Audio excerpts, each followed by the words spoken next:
Ini termasuk dari karakteristik murid berkebutuhan khusus, teman-teman.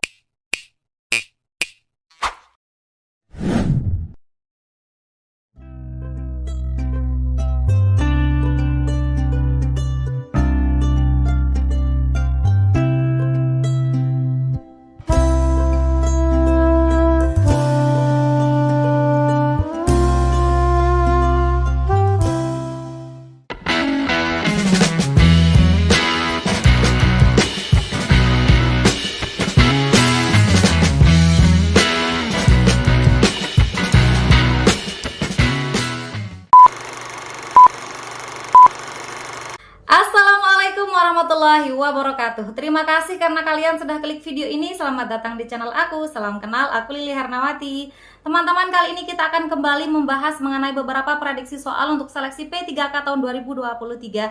Dan pada kali ini saya khusus akan membahas mengenai kompetensi teknis P3K guru, teman-teman ya. Tapi sebelum itu, buat teman-teman yang belum subscribe channel ini, yuk dukung Mimin dulu dengan klik tombol subscribe kalian. Dan jangan lupa untuk nyalakan juga tombol notifikasinya supaya teman-teman tidak ketinggalan info-info terbaru dari aku. Terima kasih.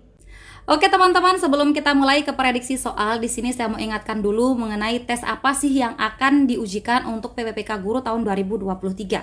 Nah, di sini teman-teman kita lihat ya, menurut PPPK websitenya P3K Guru Kemdikbudristek, teman-teman silahkan nanti kalian coba lihat ya Bapak Ibu guru ya.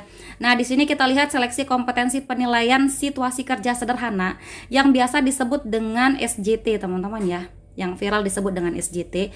Pelamar dari kategori XTHK2 ini adalah P2 teman-teman ya, dan guru non ASN di sekolah negeri yang terdaftar di data pokok pendidikan atau Dapodik dan memiliki masa kerja paling rendah 3 tahun. Ini berarti P3. Mengikuti seleksi kompetensi yang terdiri atas kompetensi teknis berupa penilaian situasi kerja sederhana. Nah, teman-teman akan tetap dihadapkan dengan soal SJT, teman-teman ya. Kemudian ada tambahannya manajerial, sosial kultural, dan juga wawancara, teman-teman. Jadi itu juga jangan dilupakan. Sedangkan untuk seleksi kategori umum, teman-teman ya, untuk yang umum, pelamar lulusan pendidikan profesi guru atau PPG dan guru yang terdaftar di Dapodik mengikuti seleksi kompetensi. Nah, maksudnya yang di bawah 3 tahun ya terdaftarnya. Seleksi kompetensi teknis terdiri atas kompetensi teknis sesuai bidang jabatan. Jadi tergantung formasinya nanti teman-teman ya. Nanti teman-teman harus pelajari juga profesional dan juga pedagogiknya teman-teman. Ditambah dengan manajerial, sosial kultural, dan juga wawancara teman-teman ya. Nah, ini berdasarkan website dari P3K Guru Kemdikbudristek. Kemudian kita lanjutkan lagi teman-teman, untuk penilaian situasi kerja sederhana ini apa sih yang lagi dibingung-bingungkan ya sama teman-teman. SJT atau Situational Judgment Test merupakan tes penilaian situasi kerja. Anda akan dihadapkan pada situasi tertentu. Jadi ada situasi tertentu seperti situasi saat mengajar, kemudian saat berinteraksi dengan siswa atau rekan guru, saat menghadapi masalah, dan sejenisnya. Kemudian disediakan opsi tindakan yang akan Anda ambil terkait dengan situasi kerja tersebut. Nah, kita lihat lagi teman-teman berdasarkan Kemenpan RB nomor 649 tahun 2023 untuk menguatkan teman-teman ya seperti apa sih soalnya. Kita lihat di sini teman-teman diktum ke-26 ya. Pembobotan nilai untuk materi soal seleksi kompetensi dan wawancara. Yang kita lihat yang pertama, untuk materi soal seleksi kompetensi teknis bagi pelamar kebutuhan khusus, yaitu P2 dan P3 tadi teman-teman. Bobot jawaban benar paling rendah 1 dan paling tinggi 5. Artinya adalah tidak ada jawaban yang salah ya di sini. Tidak ada jawaban salah. Jawaban salah. Asalkan teman-teman selalu menjawab. Jadi rentangnya dari 1 sampai 5 teman-teman ya. Ada 1, ada 2, ada poin 3, 4, dan ada poin 5. Tentunya teman-teman harus berusaha memilih yang memiliki pilihan ganda yang memiliki poin paling tinggi, yaitu 5. Serta untuk yang tidak menjawab ini bernilai 0, jadi usahakan untuk tetap menjawab. Sedangkan untuk materi soal seleksi kompetensi teknis bagi pelamar kebutuhan umum yang tadi lulusan PPG dan juga yang terdaftar di Dapodik kurang dari 3 tahun teman-teman, bobot jawaban benar bernilai 5, sedangkan yang salah bernilai 0. Jadi teman-teman hanya 1 jawaban yang benar untuk yang umum ya. Hanya 1 jawaban benar. Oke, jadi clear teman-teman ya. Kita next lagi teman-teman untuk memperkuat lagi apa sih sebenarnya yang menjadi prediksi soal untuk P3K Guru teman-teman. Di sini indikator yang dinilai saya lihat dari hasil wawancaranya kepada Bu Nunu ya teman-teman ya. Ada beberapa yang saya lihat di internet. Yang pertama kinerja, kompetensi, dan pemeriksaan latar belakang atau background check. Ini sudah sering saya jelaskan, teman-teman bisa cek di video-video saya sebelumnya teman-teman ya, terkait dengan SJT. Selanjutnya ini terkait dengan materi pokok kompetensi teknis yang sedang beredar teman-teman ya, yang sering ditanyakan, sering teman-teman inbox beberapa yang DM dan WA saya katanya ini apakah berlaku untuk teman-teman yang kebutuhan khusus juga gitu, ataukah gimana gitu teman-teman ya. Saya jawab di sini ya. Nah, di sini menurut saya adalah kemungkinannya ada ya, kemungkinannya untuk teman-teman yang berkebutuhan khusus P2, P3 juga akan terkait dengan kisi-kisi ini. Tapi tetap bentuknya adalah SJT. Jadi SJT terkait dengan yang ini gitu teman-teman ya. Gimana contoh soalnya nanti kita akan perjelas. Di sini banyak yang bisa kita uraikan menjadi SJT teman-teman ya, seperti misalnya karakteristik murid berkebutuhan khusus, kemudian tahapan perkembangan berdasarkan usia ini juga bisa, kemudian profil pelajar Indonesia, learning objective, kemudian active listening, teori dasar komunikasi, kemudian konsep dan prinsip motivasi dalam pendidikan, kesepakatan dan kebiasaan positif di lingkungan kerja juga bisa, mengembangkan motivasi siswa juga bagaimana, itu bisa berbentuk SJT. Kemudian behavior modification juga bisa, desain pembelajaran, facilitating learning, berpikir kritis itu bagaimana. Kemudian dan seterusnya teman-teman ya, ini bisa semua dimodifikasi menjadi soal SJT. Refleksi, procedural knowledge dan declarative knowledge, kemudian working memory and long term memory, kode etik guru, ini banyak banget yang bisa dibuat jadi soal SJT teman-teman. Kemudian interaksi antara guru dengan murid, ini juga bisa jadi soal SJT. Kemudian school safety, diversity, pengertian dan pengembangan. Nah, kalau ini pengertian ini lebih kepada yang umum ya, tapi pengembangan potensi ini bisa juga untuk yang khusus teman-teman. Kemudian perencanaan karir dan pengembangan potensi diri ini juga bisa. Jadi sebenarnya semuanya bisa untuk dikembangkan menjadi soal SJT teman-teman ya. Tapi di sini saya akan menguraikan sekitar 10 soal teman-teman ya. Untuk teman-teman ada yang khusus, ada yang umum.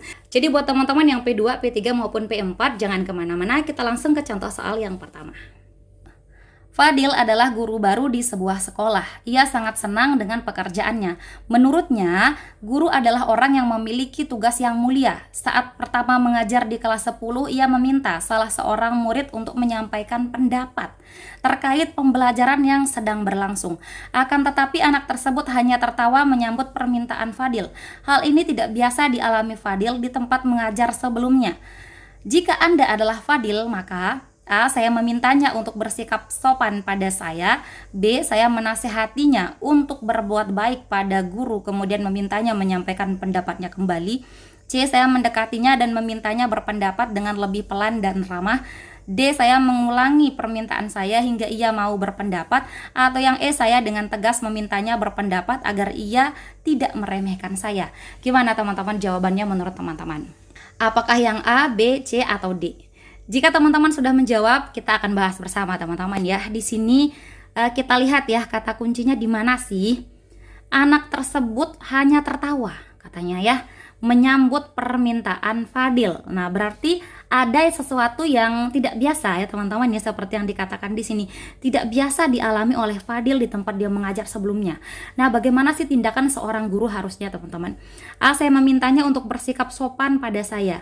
Kita lihat teman-teman ya, apakah dia tiba-tiba tertawa ini adalah sesuatu yang tidak sopan teman-teman. Kita lihat dulu yang lain. Saya menasihatinya untuk berbuat baik pada guru, kemudian memintanya menyampaikan pendapatnya kembali. Mana yang lebih tepat, A atau B? Lebih tepat yang B teman-teman ya, karena di sini Anda tidak langsung memintanya bersikap sopan, karena belum tentu dia tidak sopan dalam hal itu ya teman-teman ya. Jadi Anda bisa menasihatinya, kemudian Anda menyampaikan pendapat kembali. Anda memintanya menyampaikan pendapatnya kembali, karena intinya kan Anda meminta dia apa untuk menyampaikan pendapat, kan intinya di sini ya teman-teman ya. Jadi lebih unggul yang B dibanding yang A, kita eliminasi yang A.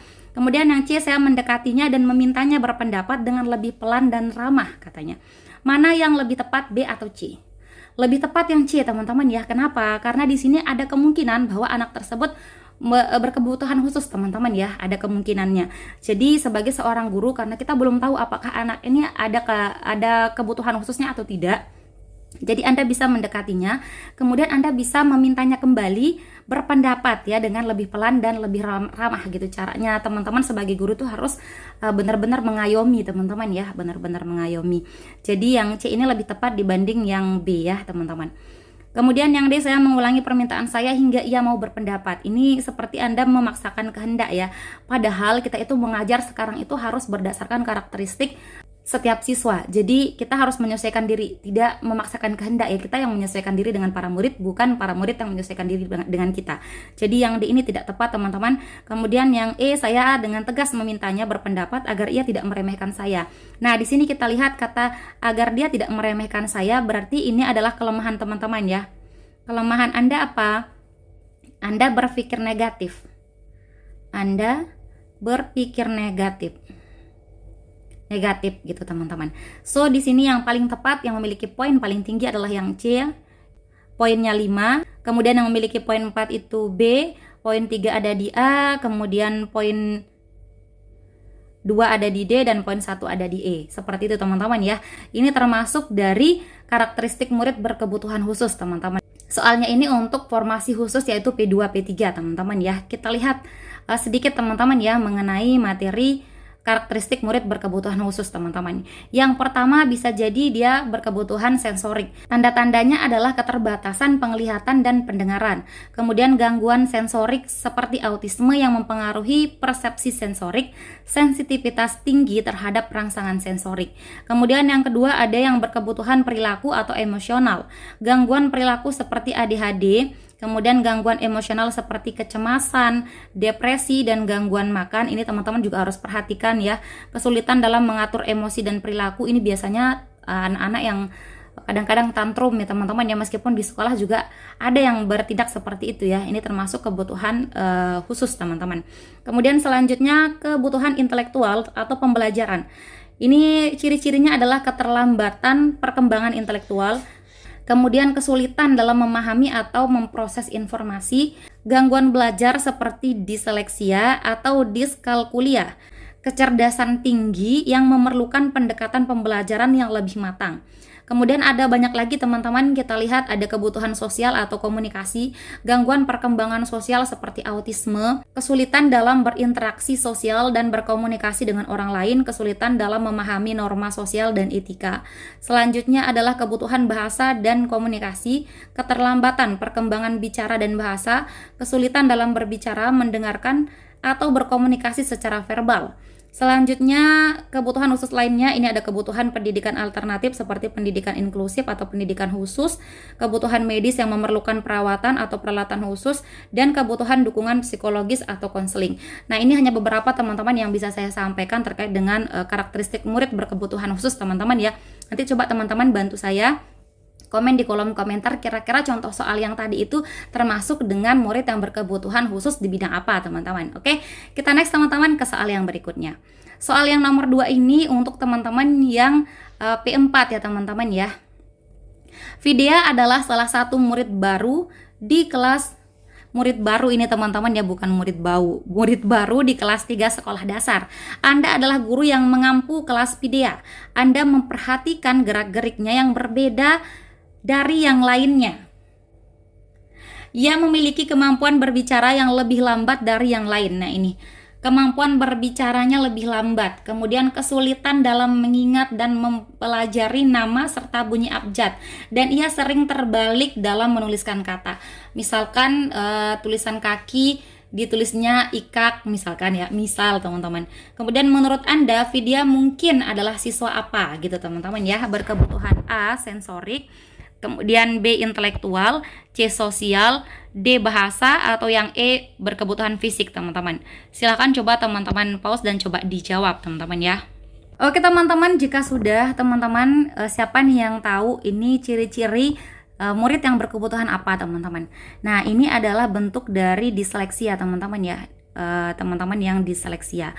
Disleksia itu masuk dari siswa yang berkebutuhan khusus intelektual teman-teman ya. Jadi jawaban yang benar itu cuma satu, yaitu yang B poinnya 5, sedangkan yang lain itu poinnya 0 teman-teman ya, salah semua. Nah, ini contoh dari soal terkait karakteristik murid berkebutuhan khusus untuk yang formasi umum, teman-teman. Seperti itu ya. Oke, kita next lagi, teman-teman. Kita next ke soal yang nomor 3. Cynthia adalah salah satu guru panutan di sekolahnya. Ia memiliki metode yang bervariatif untuk menyampaikan materi pembelajaran. Beberapa rekan guru ingin meminta bantuannya dalam menyusun RPP. Jika Anda adalah Cynthia, maka A. Saya memberikan seutuhnya RPP saya agar dapat diduplikasi dan cepat. Nah, ini teman-teman kita lihat apakah betul cara seorang guru itu adalah dengan cara menduplikasi, teman-teman? Tidak ya, jadi ini langsung kita eliminasi. Kemudian yang B, saya memberikan rekomendasi beberapa metode pembelajaran untuk dicantumkan di RPP. Ini memberikan rekomendasi, ini masih mending teman-teman ya. Nah, ini lupa tadi saya berikan teman-teman waktu untuk menjawab. Silahkan di pause dulu teman-teman. Hai teman-teman, buat kalian yang lagi cari e-book untuk persiapan PPPK tahun 2023, aku merekomendasikan kalian untuk pakai e-book dari aku ini teman-teman ya. Isinya sudah ada manajerial, sosial kultural, dan wawancara teman-teman. Sudah ada soal, kunci jawaban, dan juga pembahasannya. Ada bocoran soal PPPK tahun 2022, ada kisi-kisi beberapa kompetensi teknis, dan ada trik menjawab soal cepat. Jadi buat kalian yang lagi persiapan untuk menghadapi PPPK tahun 2023, aku saranin banget kalian untuk mempunyai e-book ini teman-teman. Langsung aja DM ke IG aku. Oke teman-teman, semoga sukses. Jika sudah teman-teman sudah ada jawabannya, kita akan bahas bersama teman-teman ya. Saya memberikan rekomendasi ini masih bagus ya, kita keep dulu teman-teman. Kemudian yang C, saya membantu untuk menyusun RPP yang tepat dan tidak boleh berbeda dari metode saya. Nah, mana yang lebih tepat, B atau C? Lebih tepat yang B teman-teman ya, karena di sini ada kata dan tidak boleh berbeda dari metode saya. Padahal harusnya kalau Anda adalah guru yang kreatif boleh saja ya, siapapun punya metode yang berbeda itu ya silahkan gitu, tidak boleh dibatasi teman-teman dalam membantu orang lain. Jadi yang C ini bukan jawaban yang tepat. Kemudian yang D, saya memberikan metode pembelajaran yang harus digunakan pada RPP katanya. Mana yang lebih tepat? Memberikan rekomendasi atau memberikan metode pembelajaran? Lebih tepat yang memberikan rekomendasi teman-teman ya. Kenapa bukan yang D, saya memberikan metode pembelajaran yang harus digunakan ini? Karena di sini Anda tidak bisa mengharuskan ya, tidak bisa harus digunakan pada RPP itu. Anda tidak bisa menjudge satu metode itu untuk harus digunakan. Bisa jadi metode-metode yang lainnya juga cocok gitu teman-teman. Jadi yang D ini tidak tepat. Kemudian yang E, saya meminta mereka mencari di internet saja. Apakah betul caranya Anda membantu orang lain memintanya untuk mencari di internet? Jadi Anda tidak ada tindakan lebih, hanya bilang ya udah cek di internet gitu ya teman-teman ya. Jadi Anda tidak berniat untuk membantu. Jadi yang E ini bukan jawaban yang tepat juga. So yang paling tepat adalah yang B, memiliki poin 5 teman-teman. Kemudian C poinnya 4, D poinnya 3, A2, dan E1 teman-teman. Seperti itu. Nah, ini termasuk dari contoh kode etik guru teman-teman ya. Kode etik guru untuk teman-teman yang formasi khusus P2 dan P3 teman-teman. Nah, di sini kode etik guru itu sebenarnya banyak teman-teman ya. Saya perlihatkan dulu. Ada kode etik hubungan guru dengan teman sejawat atau dengan teman yang sama ya, bisa juga rekan kerja teman-teman. Kita lihat di sini hubungan antara teman sejawat terutama terjadi dalam bentuk konsultasi teman-teman ya. Ini juga ada antara teman sejawat ini menuntut perilaku yang kooperatif teman-teman, mempersamakan dan saling mendukung ya teman-teman ya, bukan saling menjatuhkan, saling mendukung. Nah itu dia teman-teman, nanti teman-teman bisa baca sendiri, silahkan di screenshot. Kemudian etika hubungan guru dengan peserta didik juga ada teman-teman ya. Dalam etika hubungan guru dan peserta didik menuntut terciptanya hubungan berupa helping relationship. Jadi ada hubungan yang saling membantu satu sama lain teman-teman ya. Hubungan yang bersifat membantu dan mengupayakan terjadinya iklim belajar yang kondusif bagi perkembangan peserta didik gitu teman-teman. Kemudian hubungan ditandai oleh adanya perilaku empati, penerimaan dan penghargaan, kehangatan dan perhatian, keterbukaan dan ketulusan, serta kejelasan ekspresi seorang guru teman-teman. Kemudian yang ketiga, etika hubungan guru dengan pemimpin. Dalam etika hubungan guru dengan pemimpin di sekolah menuntut adanya rasa saling mempercayai satu sama lain. Guru percaya bahwa pimpinan sekolah memberi tugas yang dapat dikerjakannya dan setiap pekerjaan yang dilakukan pasti ada imbalannya. Seperti itu. Kemudian sebaliknya, pimpinan sekolah mempercayakan suatu tugas kepada guru karena keyakinan bahwa guru tersebut akan mengerjakan tugasnya dengan baik. Dan ada juga yang lain teman-teman ya, seperti hubungan antara guru dengan masyarakat, teman-teman ya, bisa juga. Nah, nanti teman-teman silahkan cari teman-teman ya, karena di sini tidak muat.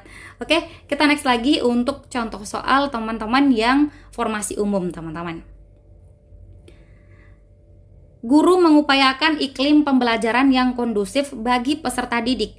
Guru mengayomi dan membimbing saat murid merasa kesulitan. Guru tidak memberikan hukuman dengan tindak kekerasan dan menghargai pendapat yang diajukan peserta didik. Hal tersebut merupakan etika guru dengan A. rekan kerja, B. kepala sekolah, C. peserta didik, D. masyarakat, atau yang E. anggota keluarga. Silahkan coba teman-teman pause dan coba dijawab. Jika sudah, kita akan jawab bersama teman-teman ya. Di sini sudah disebutkan teman-teman ya. Jadi guru mengayomi dan membimbing saat murid merasa kesulitan. Guru tidak memberikan hukuman dengan tindak kekerasan dan menghargai pendapat yang diajukan peserta didik. Berarti ini terkait dengan etika guru terhadap peserta didik. Yang C jawabannya yang benar yang memiliki poin 5, selainnya ini poinnya 0 teman-teman ya. Ini untuk contoh soal kode etik guru untuk formasi umum. Oke teman-teman, kita next lagi. Oke, kita next ke soal yang nomor 5 teman-teman. Anda sedang menyampaikan materi di kelas 10. Sesaat setelah Anda meminta siswa untuk berdiskusi terkait permasalahan yang diberikan, beberapa siswa tidak fokus pada tugas akan tetapi asik saling mencemooh budaya satu sama lain. A. Saya meminta mereka untuk fokus pada pembelajaran yang sedang berlangsung. B. Saya meminta mereka untuk saling menghargai perbedaan budaya. C. Saya meminta mereka mencari kelebihan dan kekurangan budaya masing-masing. D. Saya tidak menghiraukan mereka yang sedang bergurau. Atau yang E. Saya menemani mereka menyelesaikan tugas. Silahkan coba teman-teman pause dan coba dijawab.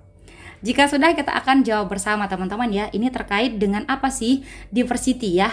Kisi-kisi diversity atau keberagaman teman-teman untuk formasi khusus P2 dan P3. Anda sedang menyampaikan materi di kelas ya. Kemudian Anda meminta siswa untuk berdiskusi terkait dengan permasalahan. Jadi intinya Anda minta dia untuk berdiskusi. Tapi apa yang mereka lakukan? Mereka tidak fokus dan mereka asik saling mencemooh budaya, teman-teman. Nah, berarti ini tidak menghargai keberagaman atau diversity, teman-teman.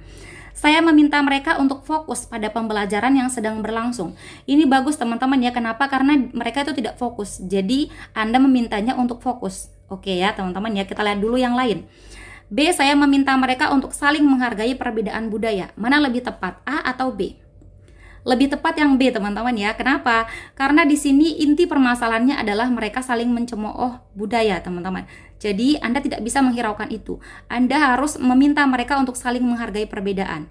Nah, ketika masalah mereka yang saling mencemooh ini sudah berhenti, maka mereka akan bisa fokus untuk pembelajaran, teman-teman ya. Jadi yang A ini kurang tepat, lebih tepat yang B, teman-teman. Kemudian yang C, saya meminta mereka mencari kelebihan dan kekurangan budaya masing-masing. Apakah ini tepat, teman-teman? Ini kurang tepat ya, ini lebih tepat yang B daripada yang C, teman-teman ya. Karena ini terkait mereka saling mencemooh, teman-teman. Anda boleh sih meminta mereka mencari kelebihan dan kekurangan, tapi kan bukan itu inti pembelajarannya. Ya teman-teman ya, Anda bukan sedang memberikan pembelajaran terkait dengan bagaimana mereka menghargai budaya ya, tapi karena kebetulan terjadi saling mencemooh budaya tersebut, maka Anda bisa meminta mereka untuk menghargai budaya orang lain, gitu teman-teman ya. Jadi untuk meminta mereka mencari kelebihan dan kekurangan ini justru akan membuat mereka lupa pada kegiatan inti, teman-teman ya. Jadi cukup teman-teman meminta mereka saling menghargai saja, itu sudah cukup ya teman-teman ya. Jadi yang C ini kita eliminasi. Kemudian yang D, saya tidak menghiraukan mereka yang sedang bergurau. Kalau Anda tidak menghiraukan, berarti Anda tidak melakukan tindakan apapun. So ini tidak tepat teman-teman ya, tidak menyelesaikan masalah yang diberikan. Kemudian yang E, saya menemani mereka menyelesaikan tugas. Anda bisa menemani mereka menyelesaikan tugas ya. Dan di sini di soal juga disebutkan ya, Anda tidak pergi kemana-mana, Anda sedang menemani mereka. Tapi tetap mereka melakukan apa? Saling mencemooh budaya. Jadi di sini yang E juga tidak tepat teman-teman ya. Paling tepat di sini yang B ya teman-teman, yang memiliki poin 5. Kemudian C poinnya 4, A poinnya 3, E poinnya 2 dan D poin 1. Seperti itu teman-teman. Gimana? Clear ya, aman ya teman-teman ya untuk soal SJT terkait dengan kisi-kisi. Kita next lagi ke soal yang berikutnya. Berikut ini yang bukan merupakan keberagaman karakteristik biografis yang harus dihargai adalah A. Perbedaan ras dan suku, B. Perbedaan budaya, C. Perbedaan bahasa daerah, D. Perbedaan sifat seperti suka, marah, dan senang, atau yang E. Perbedaan agama. Silahkan coba teman-teman pause dan coba dijawab. Jika sudah, kita akan jawab bersama teman-teman ya.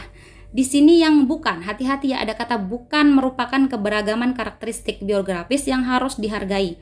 Kalau perbedaan ras dan suku ini harus teman-teman ya, harus dihargai. Perbedaan budaya juga harus dihargai karena memang sudah dari sananya seperti itu teman-teman. Tidak bisa diubah. Perbedaan bahasa daerah juga harus dihargai. Yang bisa untuk tidak dihargai itu apa? Yaitu perbedaan sifat. Seperti apa? Seperti dia suka marah dan kadang dia suka senang gitu teman-teman ya. Jadi ini yang bukan merupakan keberagaman karakteristik biografis teman-teman ya, karena ini bisa berubah, ini bisa dikelola gitu teman-teman ya. Misalkan teman-teman menghadapi sesuatu, teman-teman ada yang bereaksi marah, ada yang bereaksi senang, jadi itu bisa berubah teman-teman ya, bukan dari sananya, bukan gitu ya. Nah, sedangkan yang perbedaan agama ini harus dihargai juga. So, jawaban yang paling tepat di sini yang D yang memiliki poin 5, sedangkan poin yang lainnya itu 0 teman-teman. Ini untuk contoh soal terkait dengan diversity atau keberagaman untuk formasi umum atau P4 teman-teman. Kita next lagi ya ke soal yang nomor 7. Anto mengadakan ujian tengah semester untuk mengukur sejauh mana peserta didik memahami pembelajaran yang sudah berlalu. Anto menemukan beberapa siswa tidak memenuhi target yang ingin dicapai. Anto memberikan pengayaan dan remedial untuk menindaklanjuti hal tersebut. A sangat setuju, B setuju, C ragu-ragu, D tidak setuju, atau E sangat tidak setuju. Silahkan coba teman-teman pause dan coba dijawab. Hai teman-teman, buat teman-teman yang mau ikut PPPK untuk Kementerian Agama, di sini aku mau tawarin kalian untuk gunain e-book moderasi beragama dari aku teman-teman ya. Di e-book ini sudah ada bocoran soal dari PPPK sebelumnya, kemudian ada field report berupa soal-soal Pancasila, kemudian toleransi, undang-undang dasar, anti kekerasan, dan juga tentang tradisi di Indonesia. Jadi teman-teman, buat kalian yang ingin belajar lebih banyak mengenai moderasi beragama, yuk pesan e-book dari aku ya. Dan jangan lupa langsung DM di IG aku. Terima kasih. Jika sudah, kita akan jawab bersama teman-teman. Ingat ya teman-teman ya, triknya sama. Jika teman-teman menemukan ada kunci jawaban atau pilihan ganda yang seperti ini, teman-teman fokus untuk menjawab yang A atau yang E ya, yang sangat-sangat. Kalau nanti di soal ini kalimatnya positif, teman-teman jawabannya yang A. Kalau negatif, teman-teman jawabannya yang E, teman-teman ya. Nah, kita lihat di sini teman-teman. Anto menemukan beberapa siswa tidak memenuhi target yang ingin dicapai. Tidak memenuhi target. Maka apa yang kita lakukan? Remedial untuk yang tidak memenuhi target. Sedangkan di sini disebutkan ya, Anto memberikan pengayaan dan remedial. Ada 2 yang diberikan. Apakah betul? Betul atau salah? Betul teman-teman ya. Kenapa? Karena di sini perhatikan teman-teman ya, beberapa siswa memenuhi target. Kita lihat ya, kita tulis dulu. Beberapa memenuhi target dan beberapa yang lain tidak memenuhi. Beberapa tidak memenuhi target. Sehingga apa teman-teman? Sehingga untuk yang memenuhi target teman-teman bisa adakan pengayaan, sedangkan yang tidak memenuhi target teman-teman adakan remedial. Jadi tepat tidak pernyataannya? Tepat teman-teman ya, Anto memberikan pengayaan dan remedial untuk menindaklanjuti hal tersebut. So ini jawaban yang positif. A jawaban yang memiliki poin 5, B 4, C 3, D 2, dan E 1 teman-teman. Seperti itu. Ini terkait dengan kisi-kisi apa teman-teman? Kisi-kisi program remedial dan pengayaan teman-teman ya, yang ada di kisi-kisi terbaru untuk guru ya, formasi khusus P2 dan P3. Kita lanjut teman-teman untuk contoh soal bagi teman-teman kita yang masuk formasi umum teman-teman ya. Rina baru saja menyelesaikan kegiatan ulangan tengah semester. Ia menemukan beberapa siswa tidak memenuhi target yang ditetapkan. Tindakan yang tepat yang harus dilakukan Rina adalah A. Melanjutkan pembelajaran dengan lebih baik, B. Melakukan kegiatan remedial, C. Melakukan kegiatan pengayaan, D. Mengulang kembali pembelajaran dari awal, atau yang E. Menyayangkan hal tersebut. Silakan coba teman-teman jawab. Jika sudah, kita akan jawab bersama teman-teman ya. Ini soalnya termasuk mudah ya. Karena sudah kita bahas tadi, beberapa siswa tidak memenuhi target, maka yang paling tepat adalah apa? Melakukan kegiatan remedial, teman-teman ya. Jadi yang memiliki poin 5 adalah yang B, sedangkan poin yang lain ini 0, teman-teman. Ini untuk contoh soal terkait program remedial dan pengayaan untuk formasi umum atau P4. Kita lanjut lagi teman-teman ya ke soal yang nomor 9. Berdasarkan pembelajaran berdiferensiasi, setiap guru dapat menggunakan berbagai metode pembelajaran saat menyampaikan satu bahan pembelajaran. Setiap guru diharuskan dapat menyesuaikan metode pembelajaran dengan kemampuan dan kebutuhan masing-masing peserta didik. Anda menggunakan paling banyak 3 metode pembelajaran pada setiap pembelajaran. A. Sangat setuju, B. Setuju, C. Ragu-ragu, D. Tidak setuju, atau E. Sangat tidak setuju. Gimana teman-teman jawabannya? Jika sudah, kita akan jawab bersama teman-teman ya. Inti kalimatnya ada di kalimat terakhir teman-teman. Anda menggunakan paling banyak 3 metode. Paling banyak 3 metode berarti Anda bisa menggunakan 1 metode, 2 metode, atau 3 metode. Apakah ini kalimat yang positif atau negatif? Ini kalimat yang negatif teman-teman ya. Kenapa? Karena kalau berdasarkan pembelajaran yang berdiferensiasi, teman-teman kan menyesuaikan metode pembelajaran dengan kemampuan dan kebutuhan masing-masing peserta didik. Jadi apakah dalam satu kelas itu hanya 3 gitu teman-teman, hanya 3 metode pembelajaran untuk semua anak yang ada dalam kelas?